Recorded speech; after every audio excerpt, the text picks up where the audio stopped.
Dear sappy user, आज का हमारा टॉपिक है आइटम मैनेजमेंट को लेके।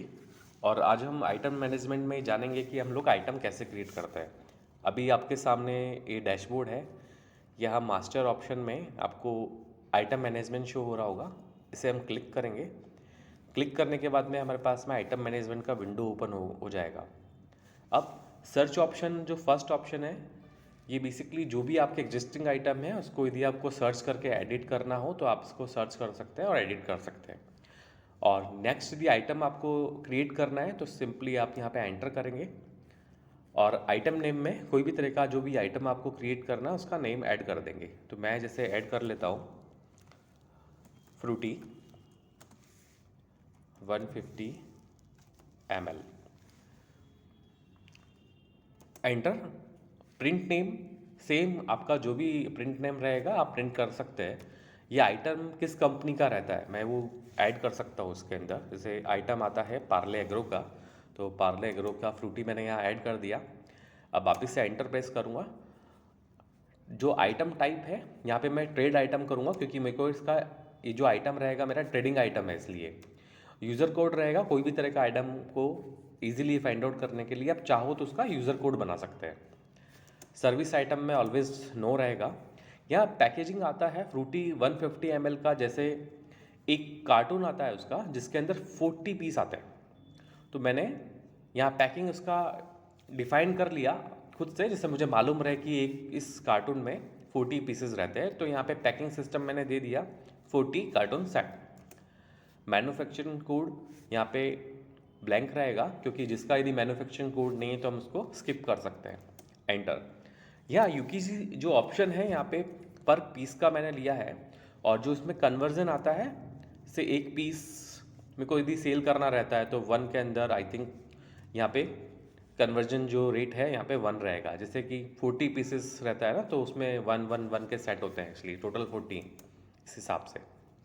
और यूकीसी मेनली ज़्यादातर जीएसटी वाले जो भी कस्टमर हैं उनके लिए यूज़ आता है। जैसे मान लीजिए यदि किसी का सेट मतलब दर्जन के हिसाब से बिकता है, तो जो भी डज़न के हिसाब से बिकता है तो यहाँ ऑप्शंस आता है डज़न का।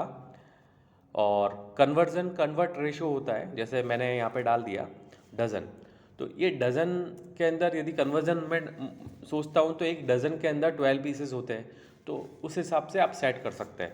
बट अभी फ़िलहाल मैं इसको सेट कर लेता हूँ पर पीस के हिसाब से, क्योंकि मैं ऑलरेडी यहाँ पीस कर चुका हूँ।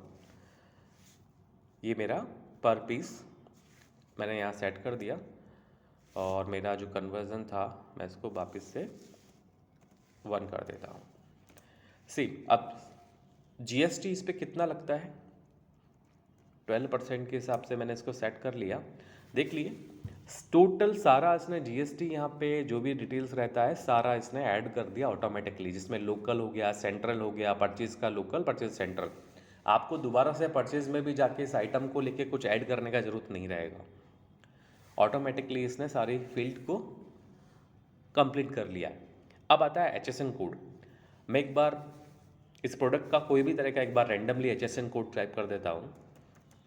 जैसे मैं एक बार एचएसएन कोड टाइप कर दिया और यहाँ जैसे मैं प्रेस करूँगा ये मेरे को एचएसएन कोड डिटेल पे लेके जाएगा सेव करने के लिए पर्टिकुलर एचएसएन को।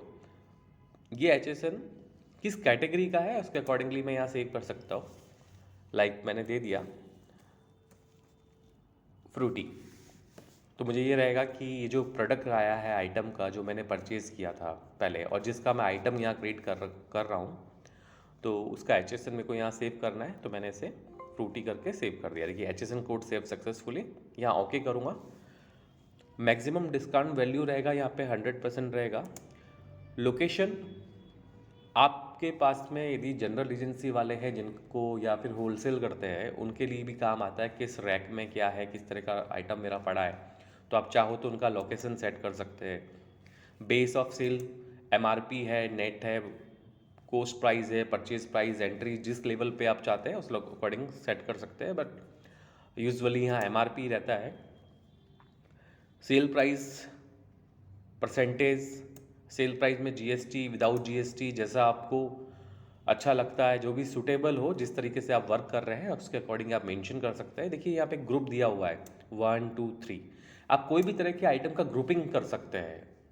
ग्रुपिंग के अंदर उनका जैसा रिपोर्ट लेना है, ग्रुप वाइज रिपोर्ट, तो इसको सेलेक्ट कर सकते हैं, अदरवाइज स्किप करेंगे, एंटर।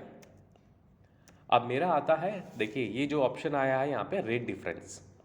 जैसे मैंने आपको पिछले वीडियो में बताया था, जिसके अंदर जो भी डीलर मैनेजमेंट के अंदर कैटेगरी होती है टाइप की, टाइप ए बी सी, तो ये रेट डिफरेंस कैटेगरी होती है। आप अपने अकॉर्डिंगली कस्टमर का क्या रेट डिफरेंस है वो आप सेलेक्ट कर सकते हैं।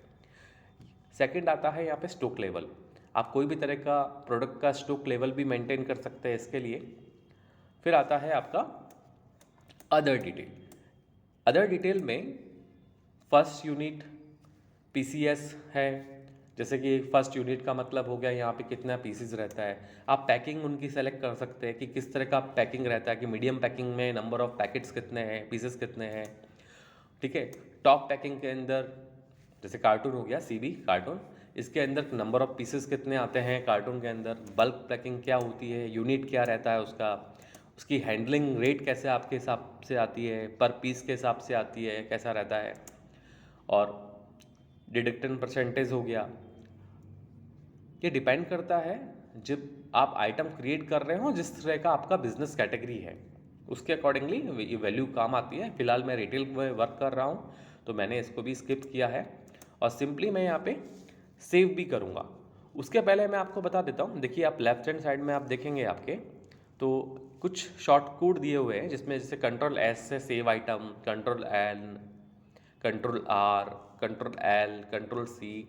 तो ये शॉर्ट कीज़ भी है जो आप इसमें यूज़ कर सकते हैं। मैं अभी यहाँ पे क्या करूँगा, कंट्रोल एस करने जाऊँगा।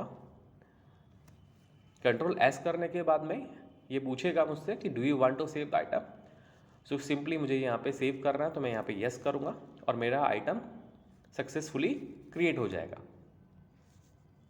Thank you.